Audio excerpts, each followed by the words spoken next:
नमस्कार, आप देख रहे हैं इंडिया रिपोर्ट। मैं गुफरान खान। उत्तर प्रदेश विधानसभा का चुनाव सिर पर है।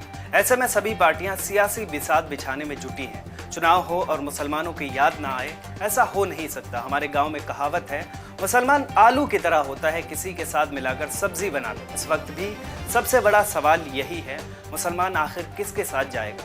सूबे के 20% के करीब मुस्लिम वोटर को साधने के लिए सपा से लेकर बसपा और कांग्रेस जुटी है, तो असदुद्दीन ओवैसी की ऑल इंडिया मजलिसे इत्तेहादुल मुस्लिमीन से लेकर डॉक्टर अय्यूब अंसारी की पीस पार्टी जैसी मुस्लिम पार्टियों की नज़र भी इसी वोट बैंक पर है।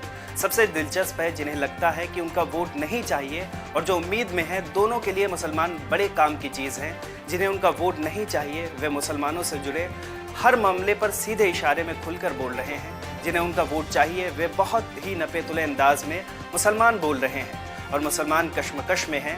लगता है जैसे उनके खाने पीने, हंसने बोलने, उठने बैठने, चलने पहनने, ओढ़ने, इबादत करने सब पर वोट के लिए नज़र है।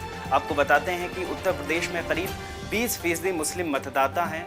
सूबे की कुल 143 सीटों पर मुस्लिम अपना असर रखते हैं। इनमें से 70 सीटों पर मुस्लिम आबादी 20 से 30% के बीच है। 73 सीटें ऐसी हैं जहां मुसलमान 30% से ज़्यादा हैं। सूबे के करीब 3 दर्जन ऐसी विधानसभा सीटें हैं जहां मुसलमान उम्मीदवार अपने दम पर जीत दर्ज कर सकते हैं, जबकि करीब 107 विधानसभा सीटें ऐसी हैं जहां अल्पसंख्यक मतदाता चुनावी नतीजों को खास प्रभावित करते हैं। इनमें ज़्यादातर सीटें पश्चिमी उत्तर प्रदेश, तराई वाले इलाके और पूर्वी उत्तर प्रदेश की हैं। 2017 के विधानसभा चुनाव में विधायक के तौर पर सिर्फ 24 मुसलमान चुने गए। बाद में ये संख्या 25 हो गई, यानी 403 सदस्यों की विधानसभा में सदस्यों के तौर पर मुसलमानों की हिस्सेदारी लगभग 6.2% ही है। अब सवाल है कि 2022 के चुनाव में मुसलमानों का क्या होगा या उनका वोट किधर जाएगा। जिस तरह मुसलमानों की जिंदगी मिथकों, भ्रांति और खांचे में कैद कर दी गई है, उसी तरह उनकी राजनीतिक भागीदारी को भी खास चश्मे से देखा जाता है।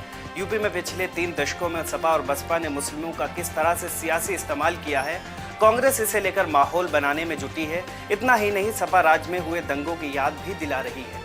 कांग्रेस मुस्लिम को वापस अपने पाले में लाने के लिए अल्पसंख्यक सम्मेलन से लेकर उलेमाओं और मस्जिदों के इमामों तक के सहारा ले रही है।